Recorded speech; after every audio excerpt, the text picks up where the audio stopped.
So, you know this podcast is called Why Dance Matters, but because it comes from the Royal Academy of Dance, which is engaged in a wide range of different kinds of work, it often is also about why teaching matters, why bodies matter, why art matters. And if we're going deep, and why not, it's about why we matter. I'm David Jays, and this conversation could well be about all of those things. I'm talking to one of the most compelling opera singers I've ever seen perform, the American mezzo-soprano Joyce DiDonato. She's had huge and deserved acclaim in the world's great opera houses. She romps through Rossini, she hovers through Handel, and she's also a passionate communicator. Joyce grew up in Kansas, and her original plan was to become a music teacher. Even after she'd committed to a singing career, the breaks came slowly, and only after a whole heap of rejection. This journey seems to have given her a chance to think about why her work is valuable, what it's really for, why it matters. I'm looking forward to asking Joyce about art and activism and about movement. She's a very present, physical performer and is speaking to us on a rare day off from rehearsals for a new production of Handel's Theodora at the Royal Opera in London. She doesn't like to describe herself as a diva, but the temperature always rises when she comes on stage. I'm looking forward to this one.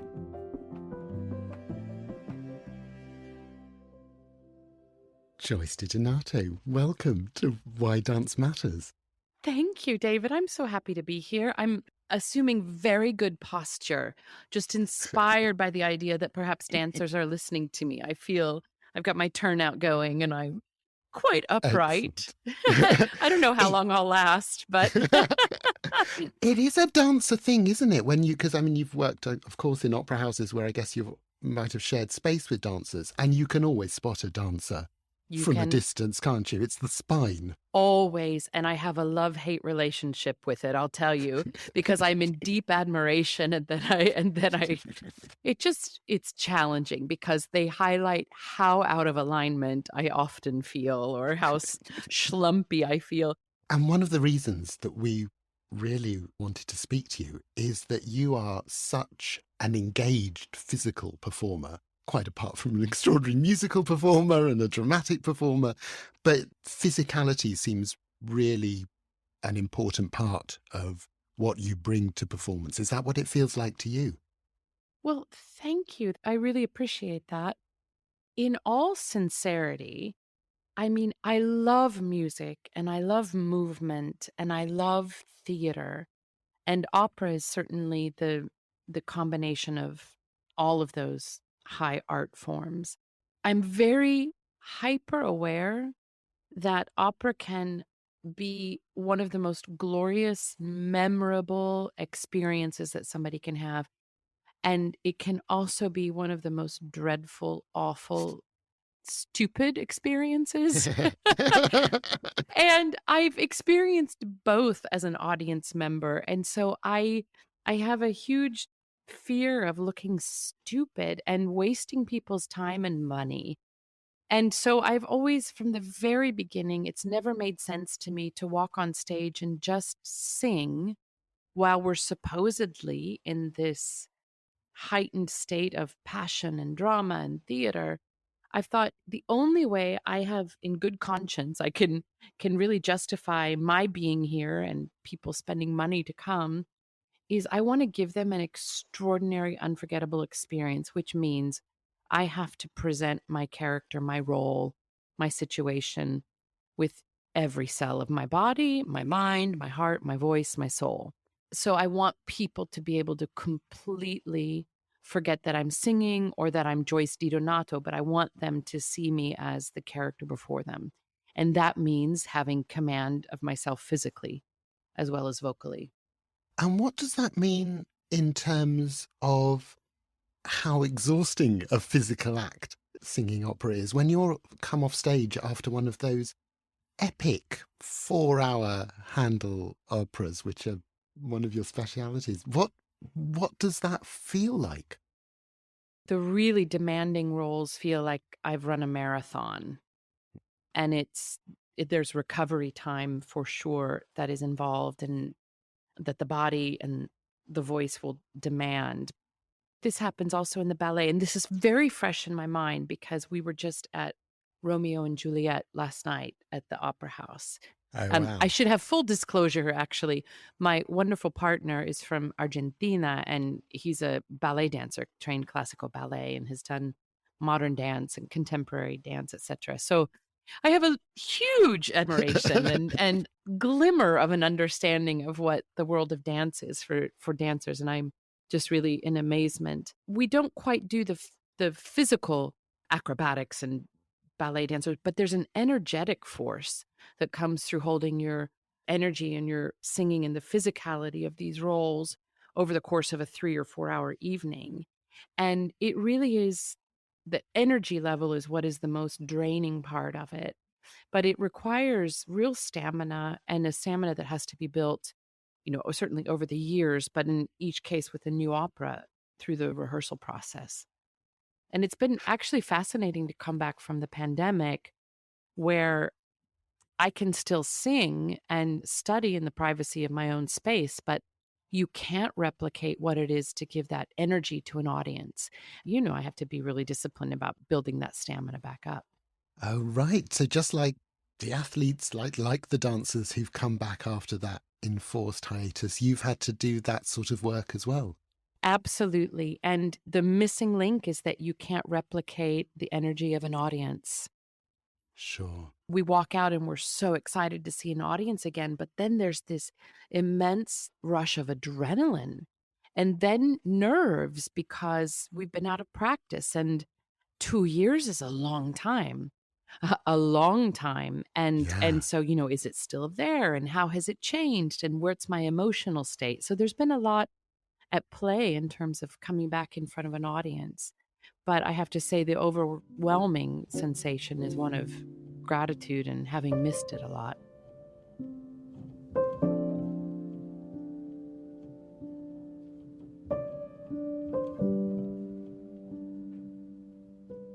Joyce, we plunged immediately into the middle. Maybe we should go back to the beginning. Because you grew up in Kansas. You were, I think, the sixth of seven children. And I'm always intrigued by large families. If you're Mm. not the eldest, if you're not the baby, is it easy to get lost in the mix of a large family? Do you have to work a bit harder to sort of establish your identity? Maybe that's where my vocal production came from. Please pass the potatoes. That's I want to possible. believe it. Yeah. It is one of the really fascinating things that I've thought about over the years is that it's one thing to say, oh, right, I come from a family with 7 kids. But the truth is, my family is radically different from my older sister and my younger brother and my older brother. Each one of Right. us, wherever you are in the food chain of siblings, is that your experience of that family is very different. It's very different to be in the same family but have 6 younger siblings. And in my case, I had 5 older and 1 younger. Yeah. It was certainly, by the time myself and my younger brother came around, my parents were pretty tired. They were pretty tired. And, we both interpreted that in different ways. I had a strong sense of independence from the beginning and a strong sense of ensemble because Right. it was never, ever all about me or any one of us. We had to function within the machinery of a lot of things happening and different dramas and different needs and different wonderful experiences. And yeah, and I, without question, I know that it had a big shaping on me. I grew up in the Midwest in a suburban town outside of Kansas City, but we really struggled with money. And it was a very good upbringing and there was stability and security, but I had to start working at the age of 13 to help contribute to the household. Right. And, if I wanted a new pair of shoes, it had to come from my earnings. There was nothing left at the end of the month from my parents. And so I had a really strong work ethic built in right from the very beginning. I had a strong sense of anything you want to do, it requires hard work and dedication and discipline. Those are all things that the dance world knows very well. Absolutely. And that was really ingrained in me from the very beginning. If you want to go to college, you have to find a way to pay for it. So that was on my mind from the time I was 10, 11 years old, watching my older sisters wait tables and pay their way through college as well. Right. And before you committed to singing, of course, the plan, I think, was to become a music teacher. We're very interested in this because the Royal Academy of Dance, most of the members are dance teachers. And Mm. so I wanted to ask you a bit about that because clearly I can imagine you'd be a natural teacher because you're very warm, you really enjoy communicating, you like to talk about the things that are really important to you. But would that have satisfied you, do you think, if that had been the path you'd followed? This was a real source of struggle for me because a big topic of conversation around our dinner table constantly was about vocation and what is your path that way. And that was another. And I Right. took that really seriously when I was growing up. But I've always thought there was a lot of merit in the idea of service and vocation, how you're serving the world that you're a part of. And that really combined with this extraordinary explosion and discovery of music in my life. I really, in a way, consider that my first language and a primal language for me. I didn't know how to express myself when I was a teenager, but music answered all the questions for me and it gave me this Right. incredible outlet. And I'm sure the dancers listening, they went to expression of the body and that gave them such a powerful outlet to express their inner essence. And that was what music was for me and continues to be. And I wanted to give that experience to other people. And I thought it was a really noble path to go towards teaching. And I had a great high school choral teacher that just lit my world up and opened all kinds of doors that I didn't know were even there. And I thought, I want to do that for kids. Yeah, I'm going to be the cool high school teacher. And yeah, I'm going to, I grew up watching Fame, the television show, Well, there we right? go. Yeah. Oh, yeah. I mean, that was my dream. And I wanted to be those teachers. I finished my degree at Wichita State University. But at the same time, trying to pay my way through college, I enrolled in the opera because I got some extra scholarship money to be in the opera chorus. Okay. And I wasn't prepared for how that really upset my apple cart of plans. I just fell in love with the stage. It felt like home, and it felt like the one place where I knew how to be. And I didn't have to think about it. I knew it. And I was really struggling because the stage felt super selfish because I Right. really loved being there, and I thought, "Well, it must be bad then. If it feels good, it must be bad." And I struggled, and I was doing student teaching at the time in quite poor districts, actually, in Wichita, Kansas. There's a lot of difficulties, even from first grade. There were kids that were clearly suffering abuse, and there was so much weighing in those classrooms, and the kids were so hungry for guidance and answers. And I thought, oh, this is where I need to be. This is where I should be because there's such a huge need for great teaching, for great mentorship and guidance. There's Yeah. so many kids starving for that, and it's not being met in other outlets or even in their home oftentimes. And I went to my dad and I said, I'm stuck here because I feel such a pull to the stage, but I feel like the noble thing and the thing I should do is go into the classroom. He unlocked this for me in a really generous way. And he said, Joyce, there's more than one way to educate people and to communicate and to reach them and to touch them. Oh, And that was really the key to give myself permission to fly onto the stage without looking back, but with a purpose behind it. I've never sought stardom. I've never cared about the spotlight, even though I Yeah. always do know how to find my light on the stage, but that's important. But Yes. that's never been my driving force at all. It's been I see such a need for, I don't mean to sound grandiose, but there's such a need in humanity to Mm, touch that primal part in people, the heart and the thing that makes us human and the thing that makes us laugh and cry and want to love more and want to figure out how to get more love. All of that stuff that opera taps into, that dance taps into. yeah. That's been my driving force. And it does come from that sense of vocation. And the extraordinary thing is that along the way, teaching opportunities have arisen through master classes and speeches and things, and even a podcast like this. It's a chance to reach out to people. And Sure. the effect is, of course, probably I've reached more people in this path than I would have ever being in Wichita, Kansas at an elementary school. Not to denigrate that or downplay it, but I know that I've had the chance to reach millions of people in this Yeah. path.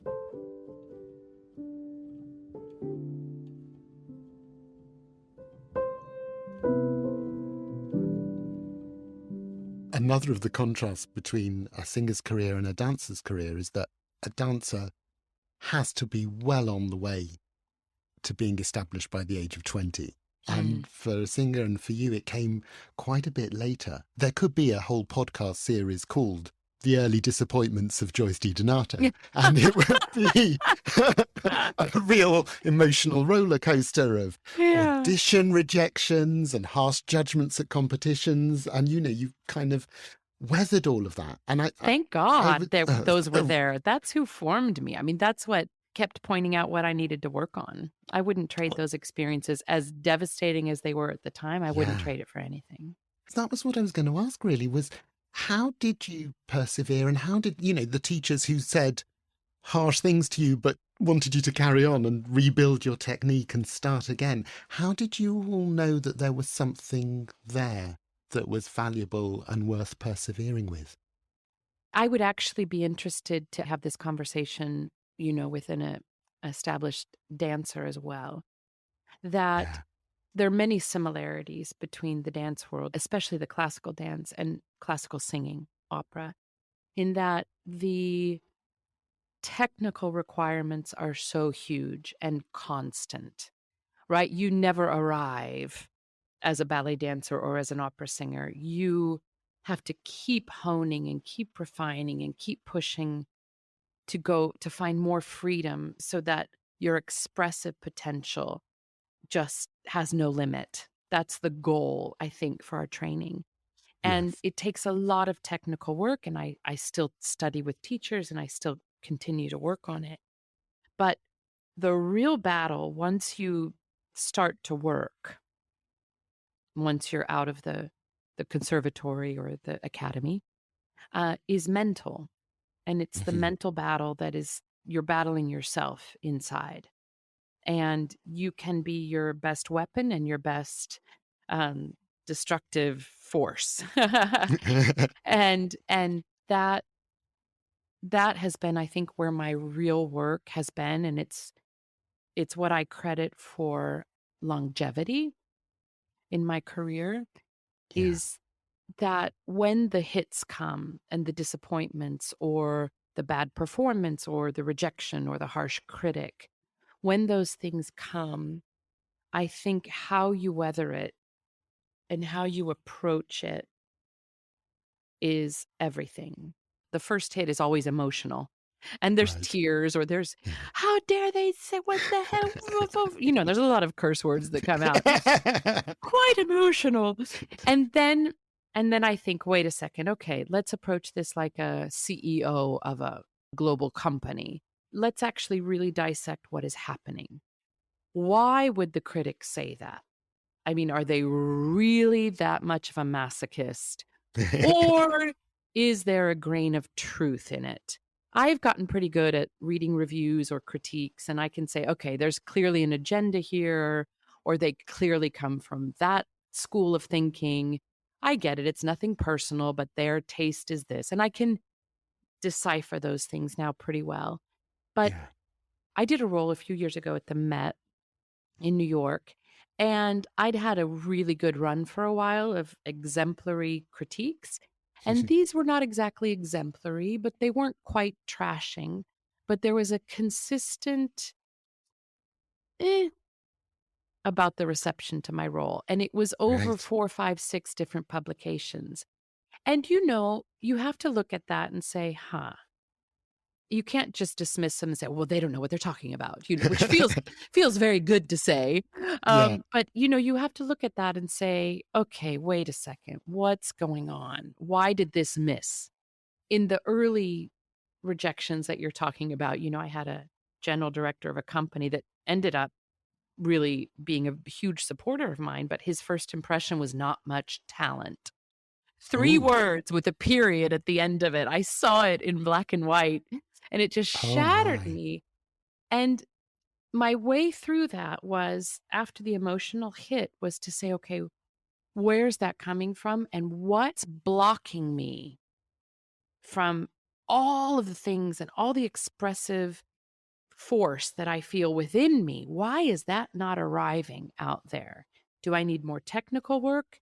Do I need something of the personal element to release, to free myself physically or emotionally, so that what I feel inside can arrive unhindered to the audience, to the listener? And they may still not like it, but I don't want them to say not much talent. Or Yeah. another critique I got was not much to say as an artist. She doesn't have much to say as an artist. And I was like, I Ooh. don't ever want anybody to say that again. They may not agree with what I'm saying, or they might think it's too much or misguided. I think that's death as an artist, to come out and go, it was kind of generic. They didn't really have much to offer. And I thought, that I don't ever want to have happen again. And so a lot of the work that I did, besides continual technical work to bring more freedom to my singing, was personal work. What's that fear level that's keeping me from really unleashing myself on stage? What's that mental block, or what's that insecurity that is putting my performance inward, keeping it in for myself because I'm scared of, if it goes out, what people are going to say? How do I unleash that blockage? And that's the kind of work that I did. That's why I say I welcomed those things, because it took me to another level. It broke down some of the brick wall that I had constructed to keep myself safe as a performer. Yeah. But safe doesn't work on the stage. It just doesn't work. It's quite difficult to have to be that vulnerable as well, though, especially in front of 2,000 people and an orchestra, to kind of open yourself up to that experience and keep yourself open. I guess you have to take quite good care of yourself. In a lot of ways.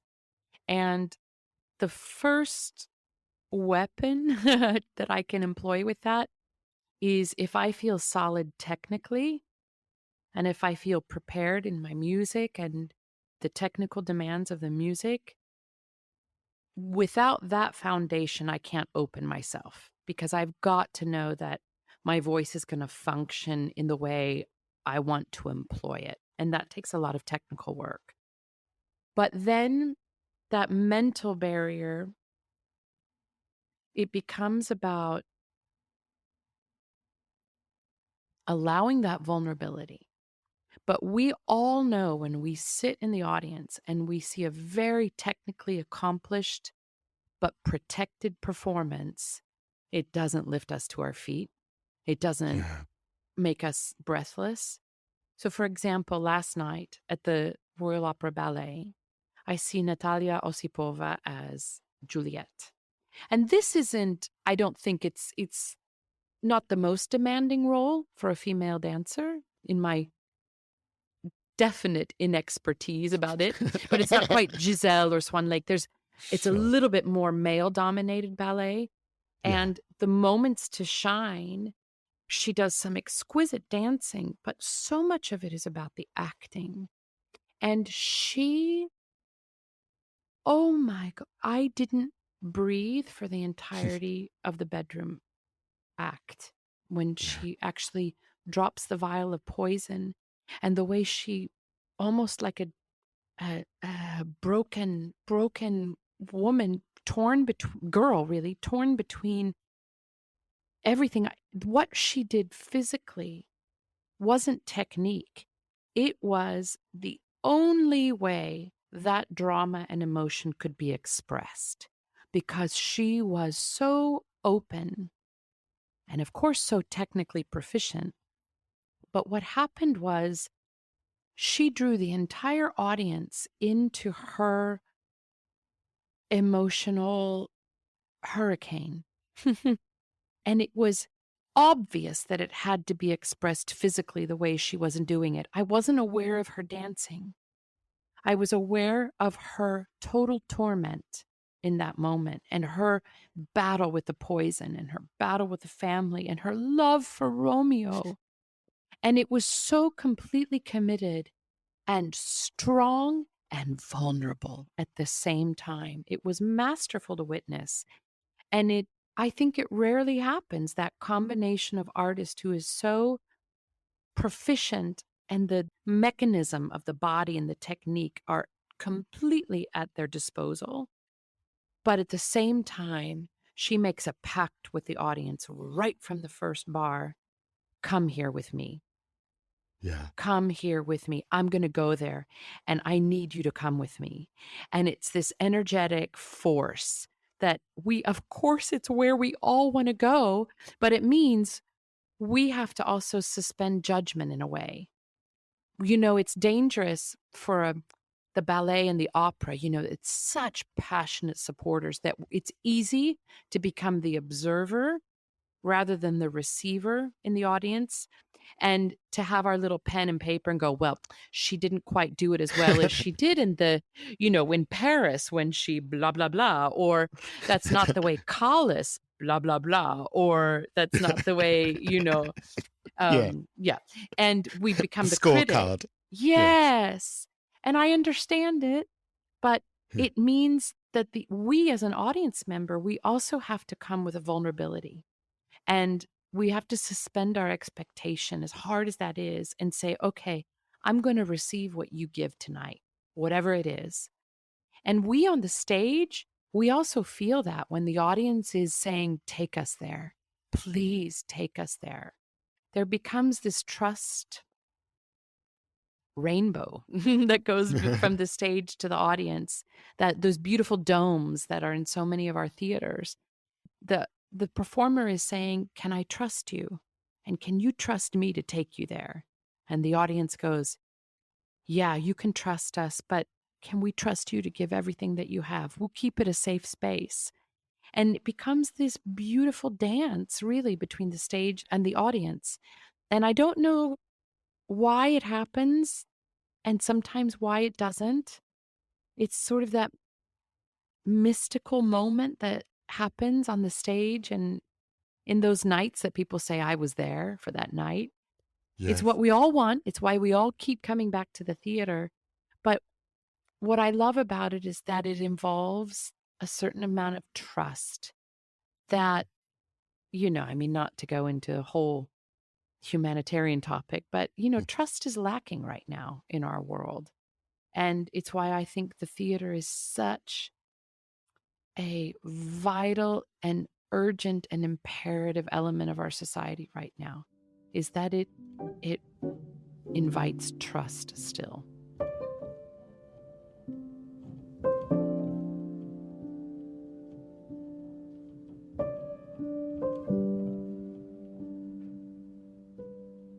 And there is a wonderful and quite extensive section of your very classy website, which is about activism.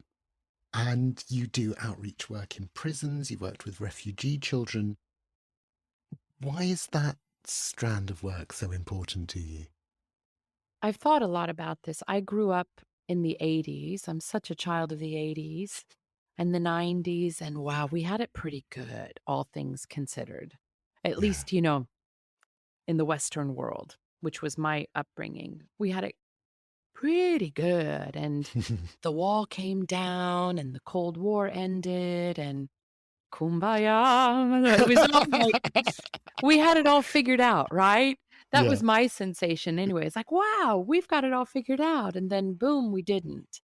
And especially the last 10 years, it's just more and more of our faults as humanity have come to the surface and are more visible than ever before.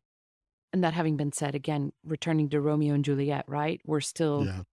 it's nothing new under the sun. Of course, this is what we do as humanity. We just kill each other and move on and get a little bit of enlightenment and then go back to war and then a little bit of enlightenment, a little bit more war. It's what we do.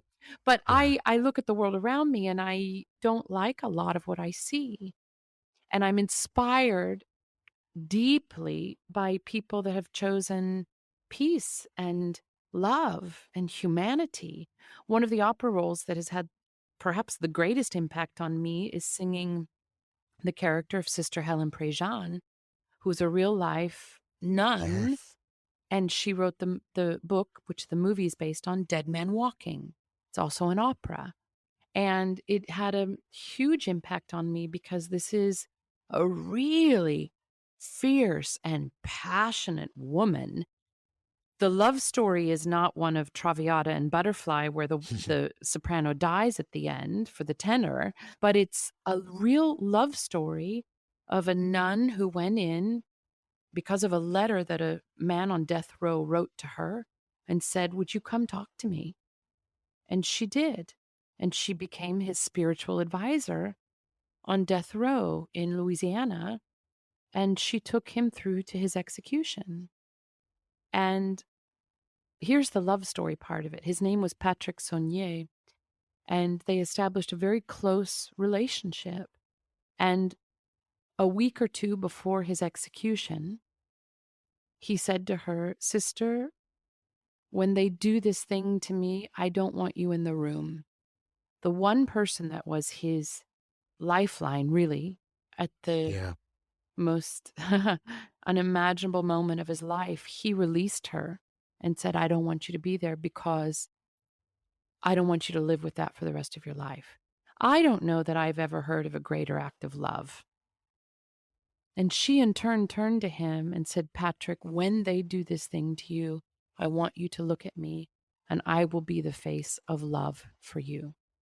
And she went with him into the death chamber and stayed with him until the state took his life. And she was the face of love for him. And she walked out, she vomited, and then she said, "I have a mission now." And she's lived this life. So I don't know how you tell that story and not emerge changed from it, or witness the story in the opera house and not come out changed. Yeah. And so when I had the chance to go into a prison, I said yes. Because partly because I was like, well, I can't not do it. I mean, she did it. Okay, I guess I have to. And this is, we need those kind of leaders that pull us to a higher version of ourselves, a better version of ourselves, which is Yes. ultimately what we all want to be. It's why Yeah. we're here. And so I look at these examples in the world, and in my life and in many lives of people that have generously shared how music has been with them at their lowest moments. It's literally pulled them back from the brink of death or destruction or just being lost and in a state of despair. Music has single-handedly brought people back from the brink of despair. And I know the power of it. And I know the power of it to transform people's vision of the world or of themselves. I'm not comfortable with just going onto the opera stage, wearing some lovely jewels, singing beautiful music, and walking away with my paycheck and going to an elaborate dinner at the end and feeling good about myself. That's not enough for me because I've Yeah. taken opera and music into prisons and I've seen men jump to their feet saying they didn't know that that kind of music existed. And I came Wow. back 10 months later, and one of the men in the music program said, I didn't even know opera existed. And now I have to write one. And he has written an opera called Tabula Rasa, working through a person who has committed murder and has asked for forgiveness, and it's been denied him. And that's his opera. Oh, And amazing. it is transformative. And it is giving this man a tool to express himself that was not made available to him when he was 6, 7, 8 years old on the streets of gang-infested New York City in the Bronx. And I'm not okay with a world like that where people aren't given an alternative to violence and despair. And I know that music is one option for that. And I know that many of the people listening to this went into ballet and into dance because music was that for them. And I Yeah. think if we've been given that opportunity, we have a responsibility to pass that on to other people and to give them that lifeline. It's the power of theater and the power of storytelling in that when it's taken seriously, it comes to life. And it gives the participant or the viewer, the audience, a safe distance to enter into the emotional world of what's being portrayed without it having to be real. With Dead Man Walking, for example, Sister Helen always says the power of this piece is that there's safety in the theater. People know it's not real.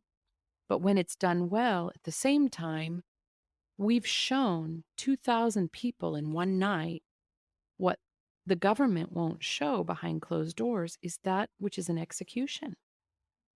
And people are saying that they're for it or against it without actually knowing what it is.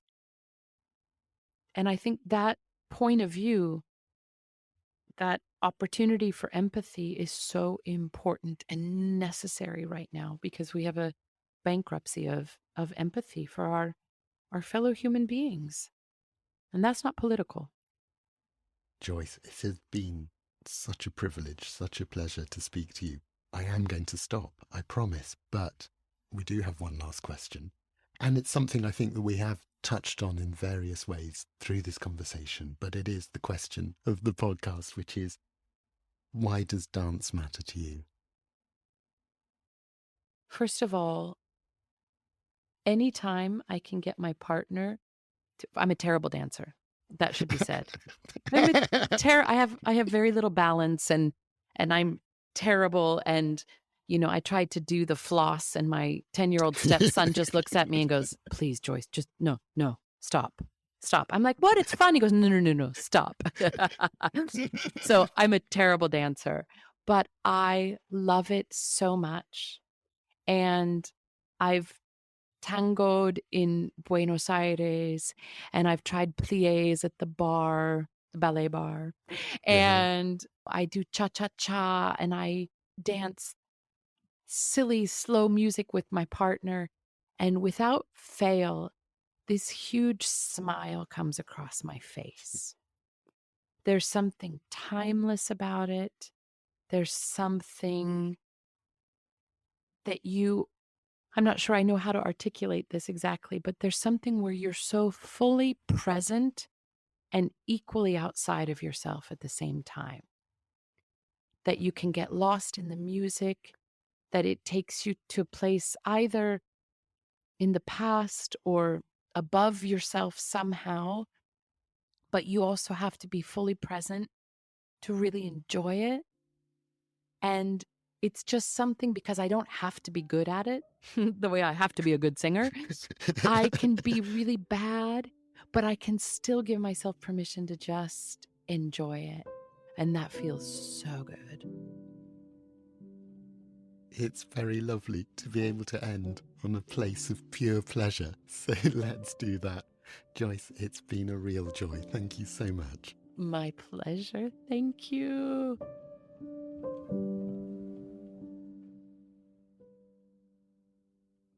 I love it when it feels like a conversation could just carry on. I didn't get to ask Joyce half the questions I had planned.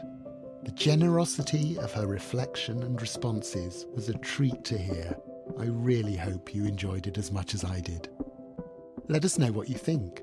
I'm at Mr. David Jays on Twitter, and the RAD is at RAD Headquarters, and you can explore its work via our show notes. Our guest today was Joyce DiDonato. Why Dance Matters is made by the RAD team of Celia Moran, Melanie Murphy and Charlie Strachan, and our artwork is by Bex Glendinning.